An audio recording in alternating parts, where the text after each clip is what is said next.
Olá, eu sou Ângelo, professor de Biologia. Estou aqui no dia 14 de abril de 2020, em pleno isolamento social. E o vídeo de hoje é para fazer uma reflexão através de fatos históricos que envolvem o problema da pandemia. Eu sei que esse momento é um momento de muitas indecisões, de muitas dúvidas. Afinal de contas, nós nunca passamos por isso antes. Apesar de algumas pessoas darem pouca importância ao que está acontecendo, o fato é que pessoas estão morrendo. Isso já é o suficiente para que nós tenhamos uma atitude bastante séria em relação a tudo aquilo que nós estamos passando, que nós estamos vivendo. E essa situação nos traz uma certeza: isso vai passar.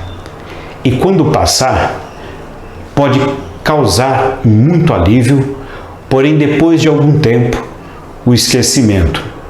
Assim como a humanidade esqueceu outros momentos de grande flagelo, nós podemos também esquecer isso.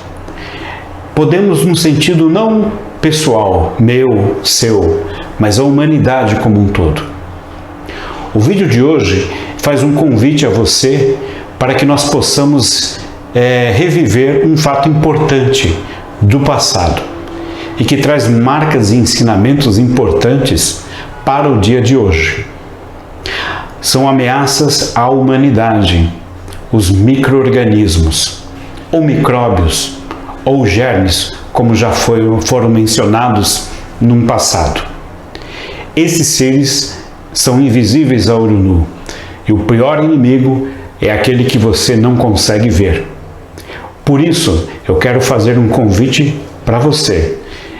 Vamos rever alguns fatos importantes e fazer uma comparação. Ao final desse vídeo, eu quero que você tire algumas lições importantes de outros fatos, de uma outra epidemia que aconteceu e que foi marcante para a espécie humana. Vamos lá?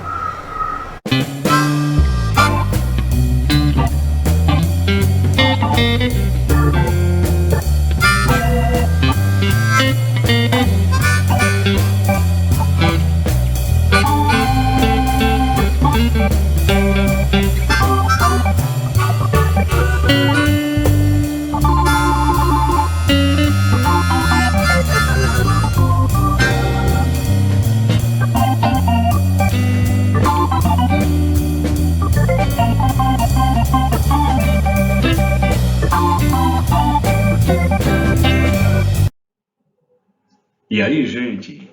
Olha eu aqui no cantinho, tudo bem? Viram só? Agora tem até vinheta. Bom, eu resolvi fazer dessa forma porque eu quero que vocês prestem bastante atenção nas imagens, tá legal?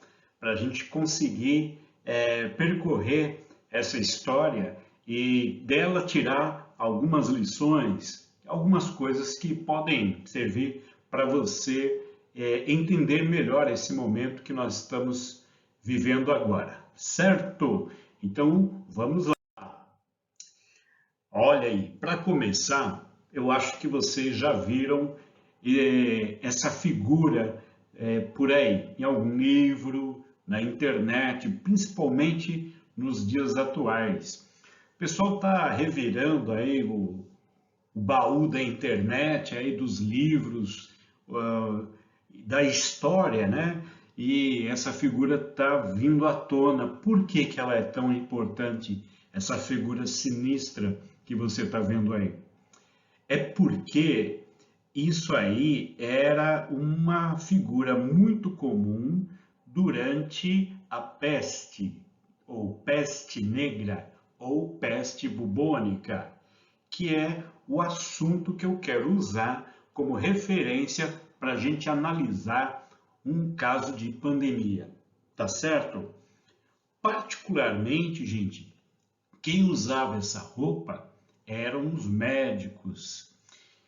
E isso tem uma razão, né? Você pode perceber aí que essa roupa ela tem, apesar de todo esse visual medonho, ela tem algumas particularidades que podem fazer você entender a gravidade de uma doença causada por um micro-organismo. No caso, a peste bubônica ou peste negra, ela é causada por bactéria, certo? Porém, essa bactéria, assim como o vírus, ela é transmitida também pelo ar. E aí você observa que essa figura aí, ela está vestindo uma espécie de sobretudo, né, preto. Não quero dizer que tivesse essa predominância de preto, mas enfim, essa figura especificamente está assim, usando uma espécie de capuz, né? Eles poderiam ou não usar o chapéu, praticamente um pouco semelhante a uma cartola, né? Ou uma meia cartola. E ela tinha também essa máscara com um formato de bico de pássaro. Parece um corvo, né? Um negócio bem sinistro, mas enfim. E esse visor que ele tem era de vidro, então era uma máscara protetora mesmo.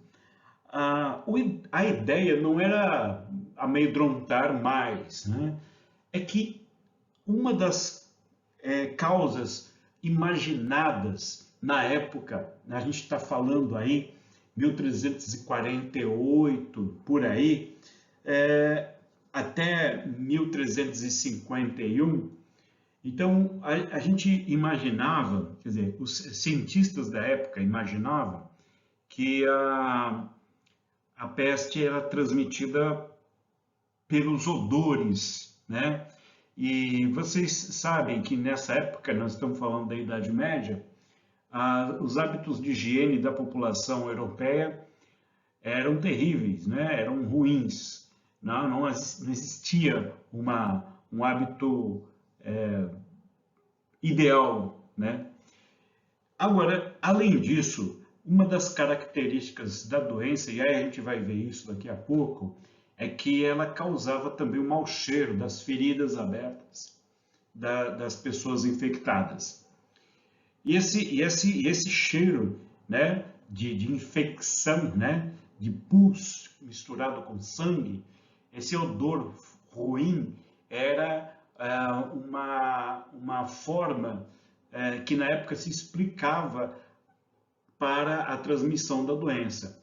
Então, para proteger o médico, esse bico de ave que aparecia aí, ele era recheado de uma espécie de maçaroca, feita até mesmo com carne de víbora, né, moída e seca, junto com algumas ervas, né, as tais especiarias, né, inclusive mirra, né, e, enfim, canela, mel. Então, uma espécie de maçaroca que se colocava aí nesse bico para preencher esse bico e evitava que o médico sentisse o odor das feridas formadas pela peste.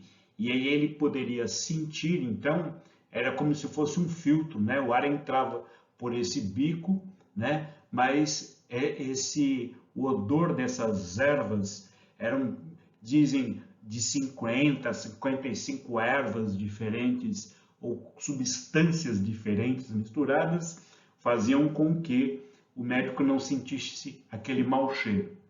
Eu acho que no mínimo protegia ele do mau cheiro, da sensação ruim, porque ele tinha a obrigação de ir até onde as pessoas estavam para cuidar deles, né? Repare também que existe um cajado, né, que tem um cajado aqui, ó. Deixa eu pegar aqui, ó, um cajado que servia para colocar olha aqui, ó, que aqui tem uma ampulheta e duas asas, só aparece uma na foto. Então é um negócio bem sugestivo, né? Asinha e uma ampulheta, né? Por uma doença mortal o cara aparecer com um negócio desse, uma coisa bem esquisita. Mas qual era o objetivo desse cajado? Era manter a distância do doente para o médico, tá? Afastar os doentes para que eles não se aproximassem de qualquer jeito. Era uma proteção para eles. Enfim, é isso que marca, uma das marcas dessa enfermidade é esse equipamento médico, esse aparato, essa indumentária médica, né, naquela época. Como eu coloquei aqui, então a peste negra foi uma pandemia. Não preciso nem explicar mais o que é pandemia, né? Porque nós estamos vivendo uma, né? E essa pandemia,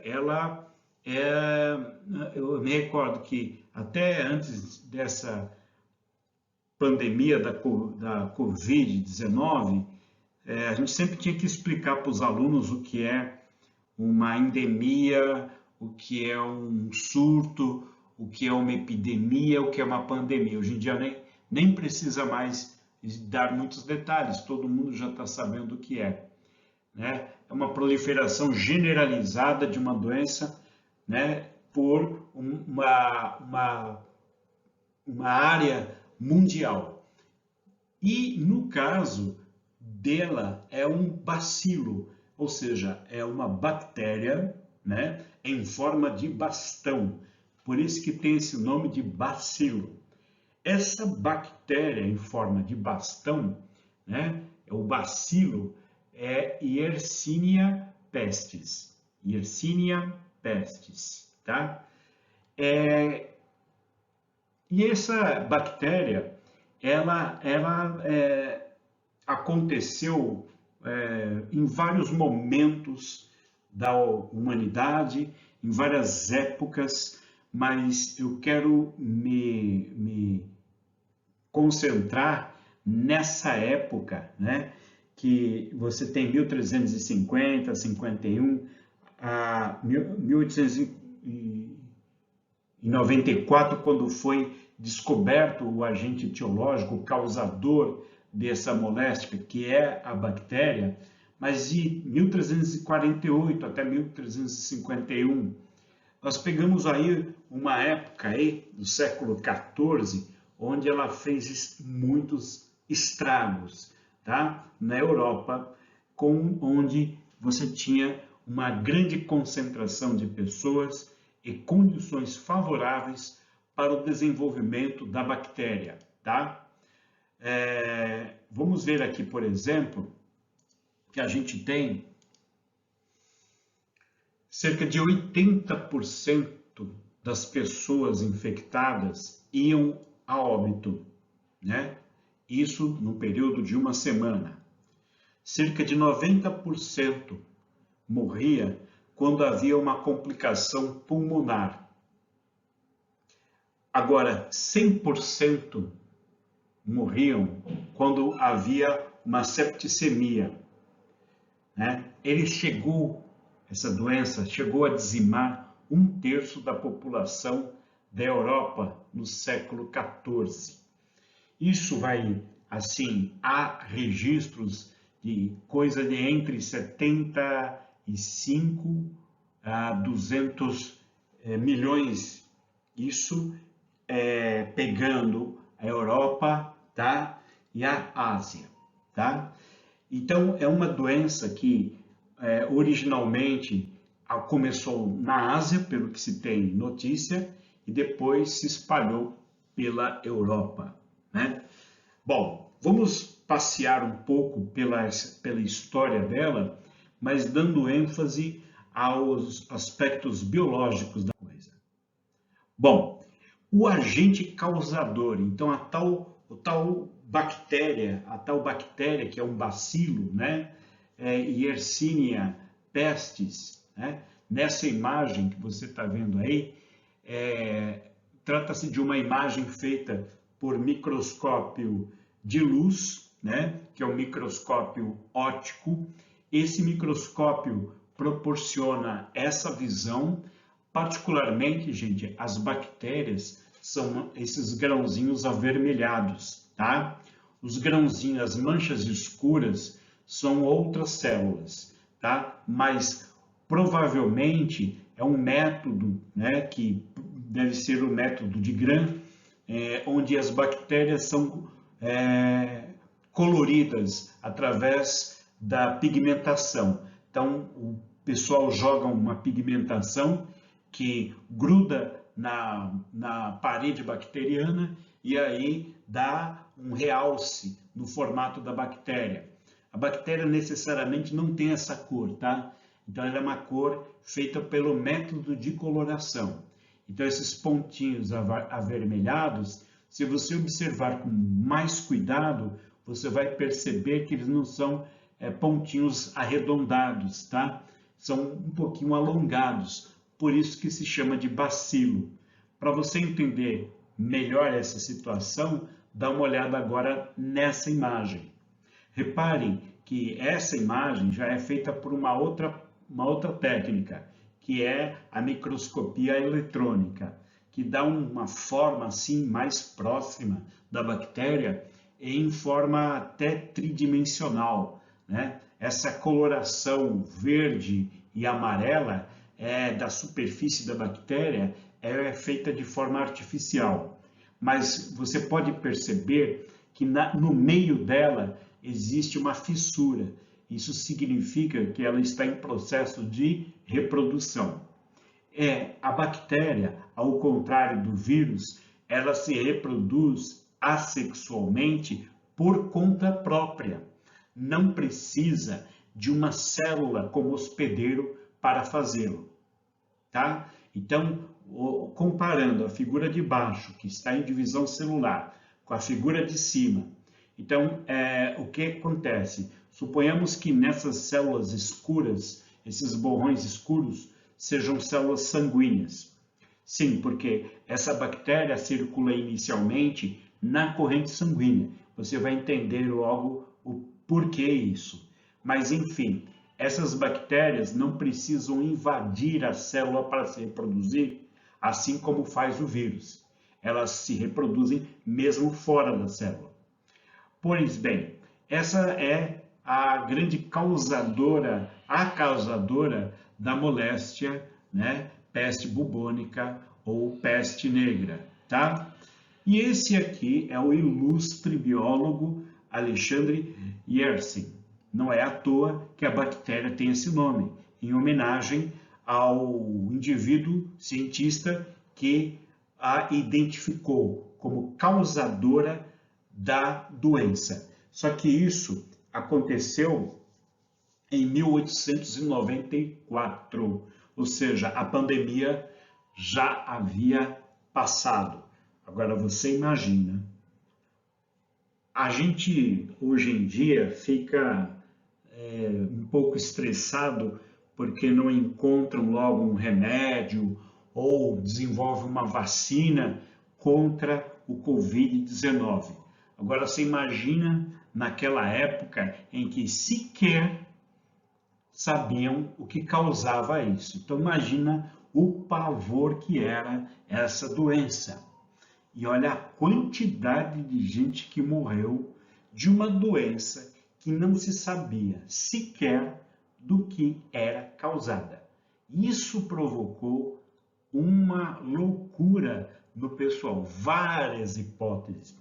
Desde o odor, né, que era o que causou a confecção daquelas máscaras malucas dos médicos, até mesmo aquelas situações de culpar até os judeus em relação a eles como causadores da peste, inclusive judeus foram perseguidos e tudo mais. Enfim, uma série de hipóteses, né? Castigo celestial, né? Por conta dos pecados que as pessoas tinham naquela época. Enfim, o que não faltou foi jeito de entender aquela doença, mas nenhuma dessas formas estava correta. O certo mesmo é que foi a bactéria. A bactéria, ela é um micro-organismo bem maior do que um vírus. É claro, a bactéria, ela é uma célula, é a célula mais simples que existe. Ela sequer tem uma membrana para proteger o seu material genético, ou seja, ela fica com material genético solto no citoplasma. Por isso, ela é chamada de procarionte, que quer dizer núcleo antigo. É uma forma de vida bastante primitiva, mas é uma célula. Bom, aí o que acontece? Vamos lá. Essa imagem, ela é muito rica em informação.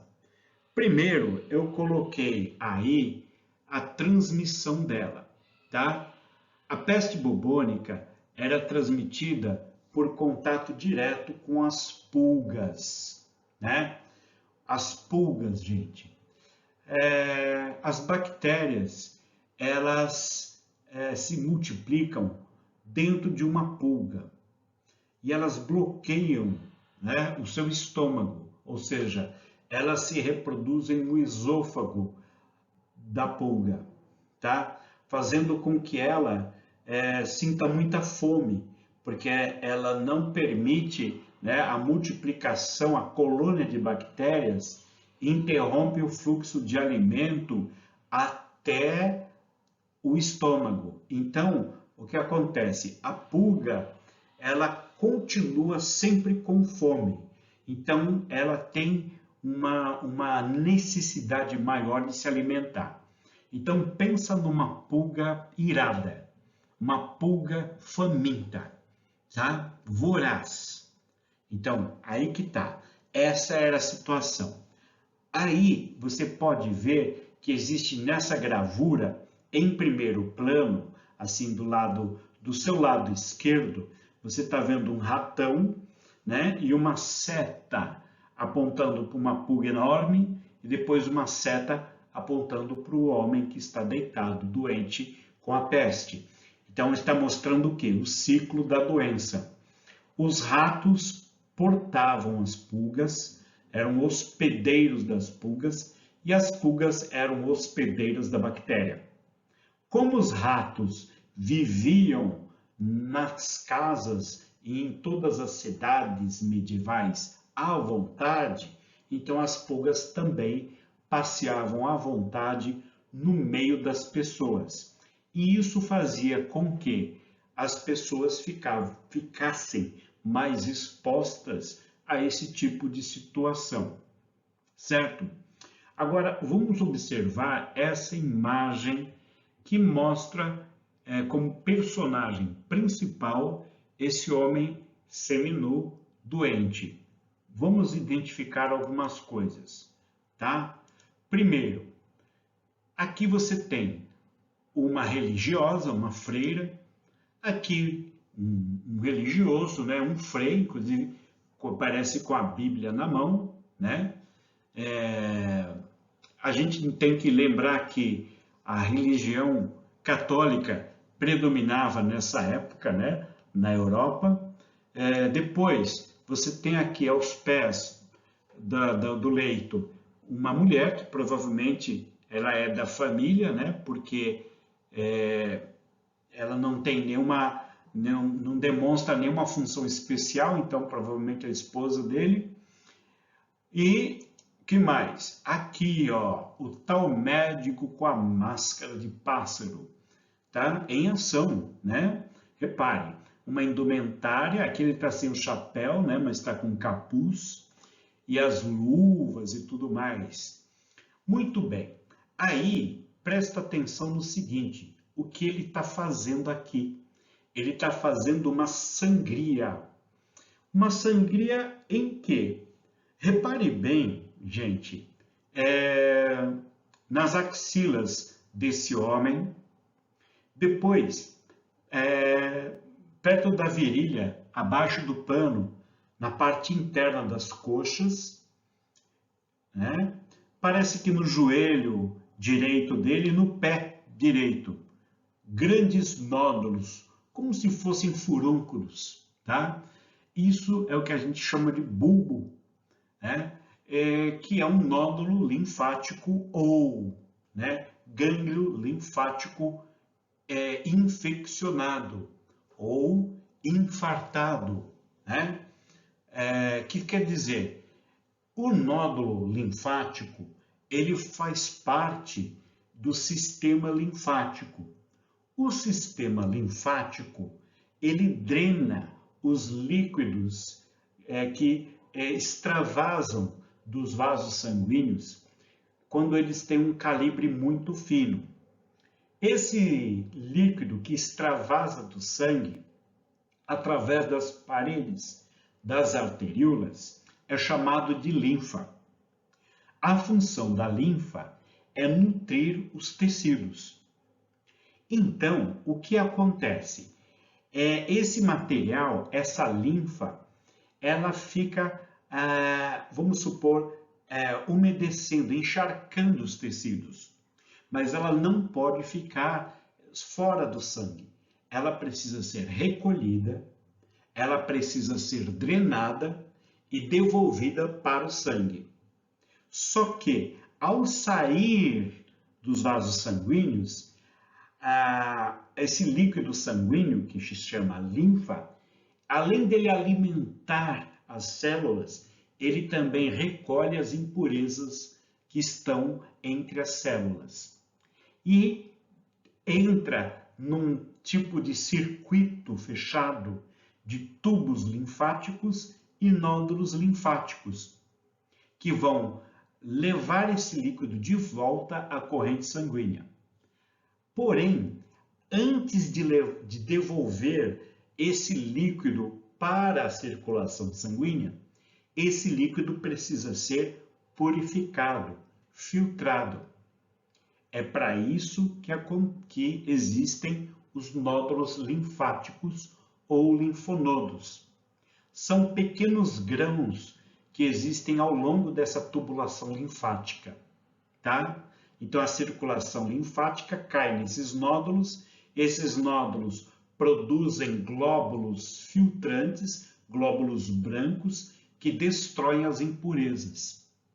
Então, como a pessoa tem uma infecção bacteriana, as bactérias se proliferando, inclusive na corrente sanguínea e na linfa, essas bactérias são recolhidas dentro dos nódulos linfáticos e quando chega, lá no nódulo, ela vai ser destruída. Só que como tem bastante impureza ou bastante bactéria e as toxinas que as bactérias produzem, os nódulos linfáticos vão ter que trabalhar muito mais. Ou eles vão recolher muita sujeira e vão fabricar muitos glóbulos brancos. Por isso eles incham. É o que a gente chama popularmente de íngua. Porém, essas ínguas, elas aumentam tanto que elas são capazes de extravasar, Ou seja, elas se rompem de tão infartadas, tão cheias que elas estão de pus. E aí derrama para o lado de fora o pus junto com resíduos de sangue. O que provocava na época um terrível mau cheiro. Aliás, é uma característica que a gente vê também naquilo que a gente chama de furúnculo. O que esse médico está fazendo? Ele está sangrando um furúnculo. Mais particularmente, não é um furúnculo qualquer. Na prática, vamos chamá-lo de nódulo infartado ou uma íngua. Ele está sangrando esse nódulo. Os nódulos são muito presentes em articulações e como você está vendo aí, está entre o braço e o antebraço. Então ele está aliviando esses tumores que estão se formando aí. Uma situação bastante sofrida, tá? E eu quero que vocês agora, então, olhem que atrás do médico existe um cachorro magro que está roendo um osso. E perto desse cachorro magro, que não deveria provavelmente estar aí, comendo restos de comida, existe um rato. Viram?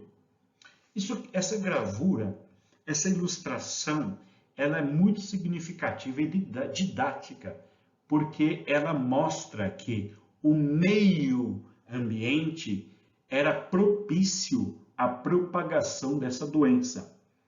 O cachorro se alimentando dentro do ambiente onde existe um homem com uma doença infecto-contagiosa e esses alimentos no chão atraindo roedores.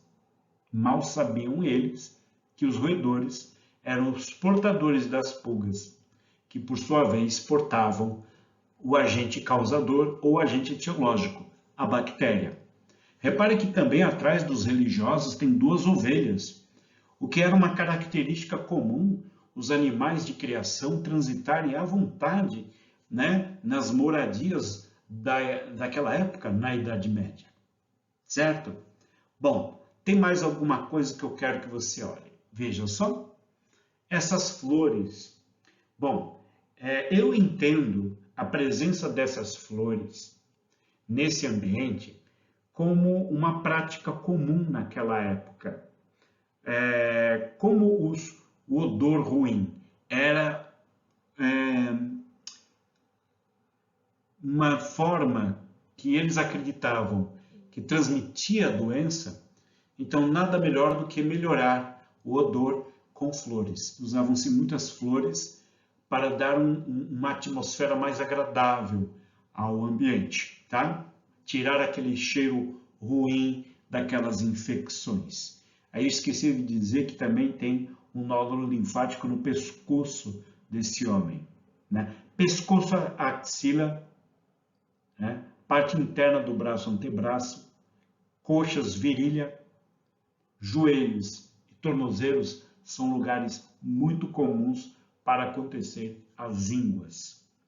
Então é isso, gente. Fora as outras coisas que você vê por aí, por exemplo, perto da perna desse homem tem um saco com uma caveira desenhada ali. Não sei se é veneno de rato, enfim, ou se é algum remédio milagroso. Acredito que não, porque está parecendo mais um veneno. E aos pés do homem também você vê restos de alimento em cima da cama.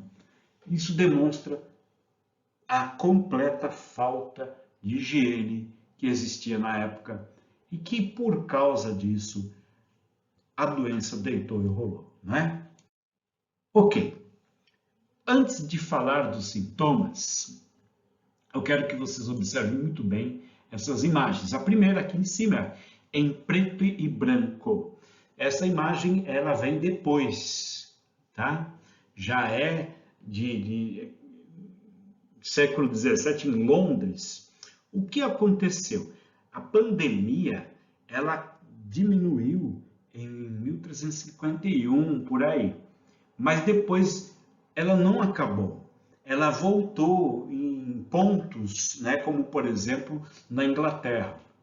Mas eu quero chamar a atenção a respeito dessa gravura que é muito interessante e que foi uma das coisas que essa gravura representa. É um aprendizado da época, que foi como você reduzir o número de doentes. Reparem bem que em primeiro plano você tem uma mulher, não sei se morta ou desfalecida ou desmaiada, uma outra bem doente. Nessa mulher que está provavelmente morta tem uma criança em cima do seu seio, como se estivesse mamando, provavelmente doente também. Uma mulher parece que ainda viva, mas muito mal, sendo colocada na rua, em cima de um outro que parece que ser um cadáver. E atrás dela, você pode perceber, prestar atenção, tem uma pessoa que está acomodando, está arrumando aquela mulher, né? E no fundo você percebe que tem uma carroça e nessa carroça tem outros cadáveres. Ou seja, essas pessoas estão sendo colocadas na rua para que a carroça passe e recolha esses cadáveres para levar para outro lugar, para que provavelmente ou sejam enterrados numa vala comum ou incinerados. Isso, gente, isso não acontecia sempre. Passou a acontecer depois. Foi uma das formas de eliminar os focos da doença, porque antes os cadáveres ficavam na rua, né? Muitas pessoas ficavam com os mortos dentro de casa. Então isso era uma proliferação, né, constante da doença, certo? Então por conta disso, essa imagem é importante. É uma das providências para se erradicar ou se diminuir o surto, a epidemia ou até a pandemia, tá? Muito bem. A imagem de baixo mostra um resultado, né, da destruição da circulação periférica e dos nódulos linfáticos e tudo mais, o entupimento dessas microartérias, essas arteríolas, obviamente ela provoca problemas de circulação. E essas gangrenas, esse tecido morto, ele é resultado da peste bubônica. Então, existe uma espécie de consenso de que o nome peste negra era por causa desse sintoma, que é um sintoma tardio, tá? Então tem os bubões e tem essa aí, tá? Que é a parte que leva a pessoa à morte, tá? É uma das formas que ela tem, que seria a forma septicêmica, que causa essas manchas pretas no corpo. Então, os sintomas, eles variam, né? Mas a mais presentes, as formas mais comuns de manifestação dessa doença eram a febre, né? Vômitos com sangue. Alguns tinham complicações pulmonares, que aí já é a peste pneumônica, né? Alguns tinham esses problemas pulmonares, com tosse, falta de ar e tudo mais. Linfonodos inchados, o que é a forma bubônica, né? Que é um outro nome importante dessa doença, que marca toda essa situação, né? E que causavam dor e uma coloração escura em determinados lugares do corpo.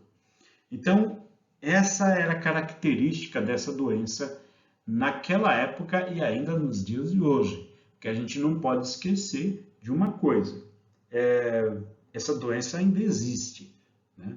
As epidemias, elas são manifestações que quando elas passam, ou como se diz, são controladas, elas não necessariamente são extintas. Elas são controladas, tá?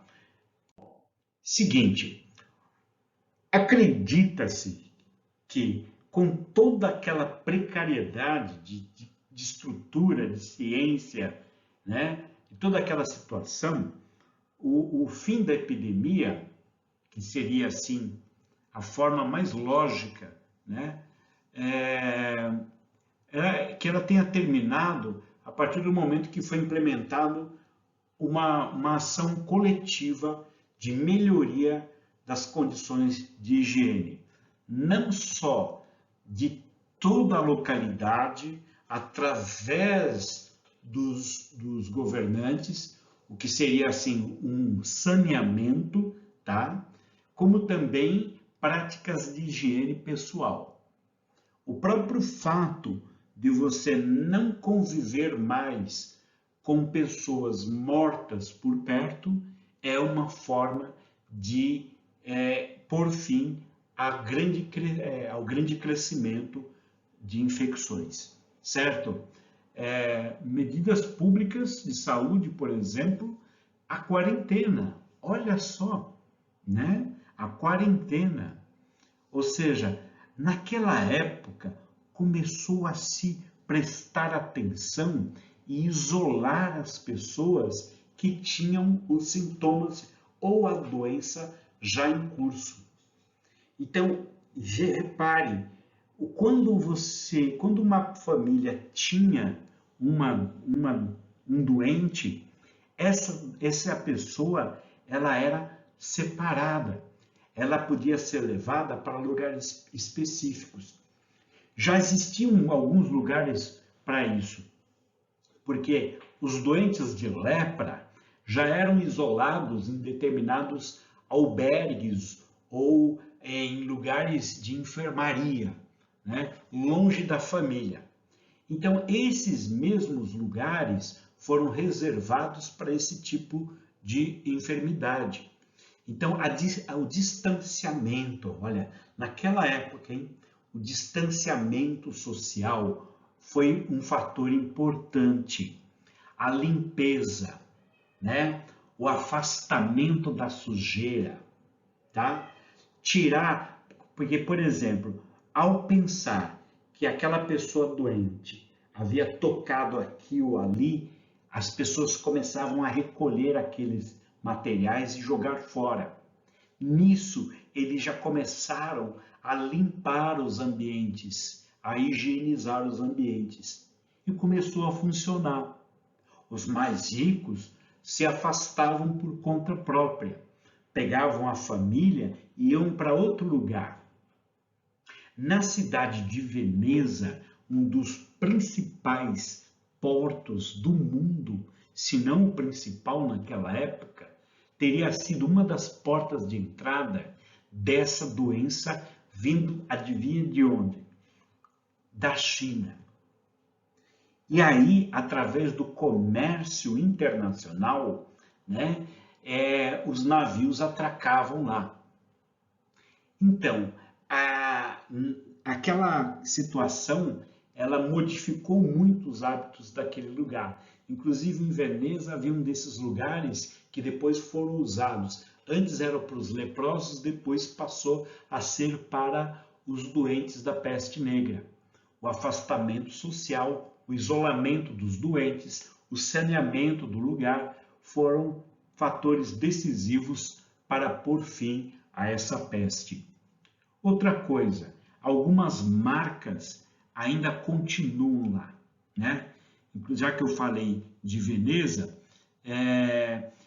ainda se usa no carnaval, né, na Itália, aquelas máscaras de médico, ficaram tradicionais no teatro, nas festas carnavalescas, principalmente na Itália, tá? E também nas gôndolas, né, que andam pelos canais lá de Veneza. Hoje em dia, as gôndolas elas são pagas, mas existem as gôndolas mais caras, são as gôndolas de luxo. Elas são pretas e com um acabamento interno em veludo, me parece, mas vermelho. São pretas e vermelhas, equivalem às limousines, né, dos canais de Veneza, são as mais caras.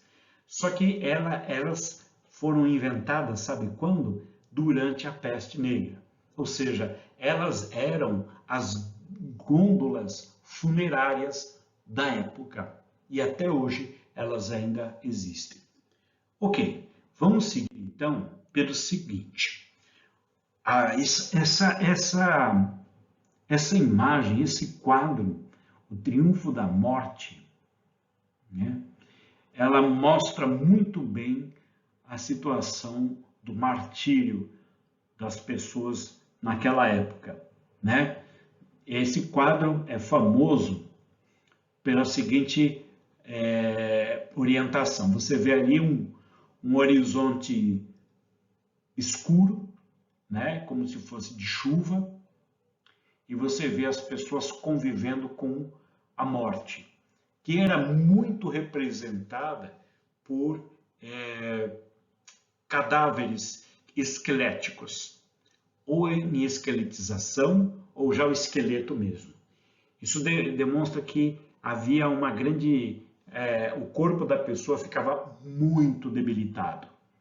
E aí você vê, por exemplo, a cavalo, carroças carregando corpos, né? E uma delas, sobre o cavalo, você vê um corpo esqueletizado, né? Um cadáver, carregando uma lanterna, né? Como se estivesse procurando pessoas para levar. Era muito comum as representações artísticas da época colocar pessoas e cadáveres convivendo, porque era uma simbologia da convivência entre pessoas sãs, pessoas doentes e pessoas mortas, tá? Então isso é uma característica que marcou aquela época. Repare, o mundo passou por tudo isso e a gente não pensa nisso a todo momento. Assim como nós não vamos pensar nessa que nós passamos. Mas algumas coisas mudaram naquela epidemia. Então, provavelmente hoje, a gente está vivendo uma grande virada de fase da história da humanidade. Olha essa gravura aí, né? De 1328, uma litografia que mostra pessoas sendo colocadas na rua ou abandonadas na rua doentes. Então havia assim, um caos, né? Uma situação muito difícil entre essas pessoas, né? Então chega a ponto de dar a entender que as pessoas se acostumavam com a morte, né? Havia uma grande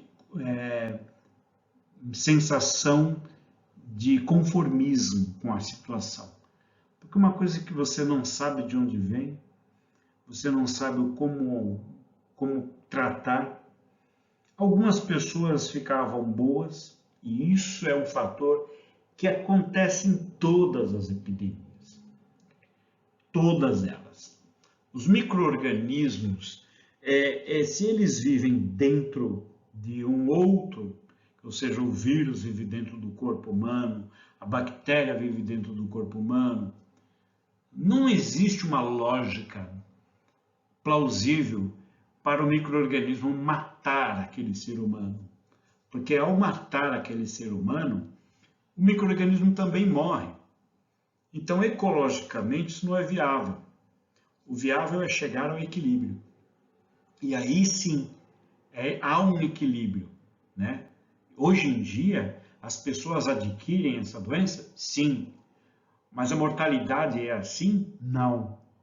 Mas ela custou a mortalidade de muitas pessoas até que houvesse um equilíbrio natural. E põe natural nisso, porque eles não encontraram um medicamento efetivo para esse tipo de doença, tá? Essa imagem, ela mostra alguma coisa que você já pode ter visto nos dias de hoje, né, por aí na televisão, em alguns lugares, isso vai acontecer, em outros, como em Nova York, parece que já está acontecendo. São as covas comuns, as valas comuns. A primeira em cima, lotadaça, né? Ela é na França, né? Tá vendo aí? Um monte de gente. Isso é uma ação que era tão rápida que isso serviu para preservar a vida daqueles que estavam vivos ainda, tá? Rapidamente, sem sequer identificar aquela pessoa, enterrá-la o mais rápido possível, né? Ali embaixo, se não me engano, é na Inglaterra, né? Tem aí os corpos lado a lado, numa situação mais organizada, né? E essa de cima, aqui em cima, aqui, eita, deixa eu pôr o dedo no lugar certo. Aí assim, olha, tá vendo aqui? Bom, o que acontece? Esse é um esqueleto de uma moça de 20 anos de idade, segundo os especialistas. Gente, olha só que coisa incrível que a ciência é capaz de fazer. Tanto nessa moça aqui em cima, como naqueles cadáveres que tem ali ao lado, os cientistas são capazes de investigar esses corpos e ainda achar vestígios de bactéria. E tem mais, eles conseguem DNA bacteriano, analisando, por exemplo, a arcada dentária desses corpos. E eles conseguem fazer uma análise do genoma dessas bactérias que mataram essas pessoas. E sabe o que eles descobriram? O genoma dessas bactérias que mataram essas pessoas não é o mesmo em 100% do genoma das bactérias que matam as pessoas hoje, da mesma doença. Ou seja, a bactéria que... Essa doença, como eu falei, ainda existe. As bactérias que matam as pessoas hoje são raras, né? Geralmente as pessoas sobrevivem a essa peste, mas no passado não. Aí fala, o que aconteceu? Foram ver o DNA. O DNA da bactéria mudou. Houve mutação, que é uma coisa absolutamente natural, graças a Deus. E as bactérias de hoje não são tão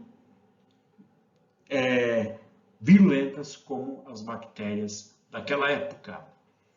Portanto, hoje ninguém tem tanta preocupação assim com essa doença. As autoridades sanitárias têm, tá? Mas não é um grande medo como isso. Assim como o que a gente está vivendo hoje, amanhã ou depois, que eu estou falando amanhã ou depois, daqui a alguns meses ou anos, principalmente se daqui a 1 ano e meio, 2 anos, tiver uma vacina, nós não vamos mais nos preocupar com essa doença Covid-19.